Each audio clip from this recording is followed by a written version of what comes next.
Et le groupe des ministres des Finances et des banquiers centraux du G20 doivent se réunir demain, vendredi, à Shanghai, pour discuter de l'économie mondiale et des moyens de relancer la croissance.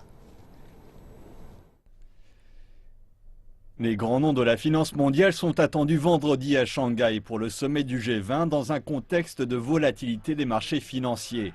Les turbulences ont été fortes en Chine, en Europe et au Japon depuis le début de l'année. Les marchés financiers sont donc dans l'attente de messages qui seront envoyés à l'issue de la réunion.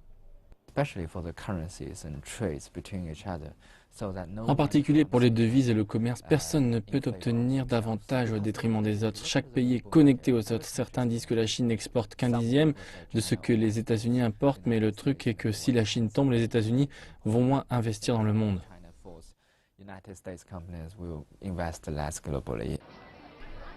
Le G20 est né d'une crise. Après la crise financière asiatique de 1997, il a été créé pour promouvoir la stabilité financière. Au cours des années, ce groupe de pays a montré que ses membres étaient prêts à traiter les risques de court comme de long terme, et en particulier ces derniers. Le G20 est une transformation d'une réponse à la crise à la gouvernance de long terme, ce qui, à mon avis, va renforcer son rôle dans les politiques mondiales ainsi que la coopération et la coordination. L'économie mondiale n'est toujours pas revenue à son niveau d'avant la crise financière de 2008. Les experts estiment que les réponses aux problèmes incluent des réformes structurelles qui puissent faciliter un rétablissement fort et durable. Les économies mondiales ont décidé il y a des années d'abandonner gains de court terme pour prospérité de long terme, mais les résultats tardent à venir.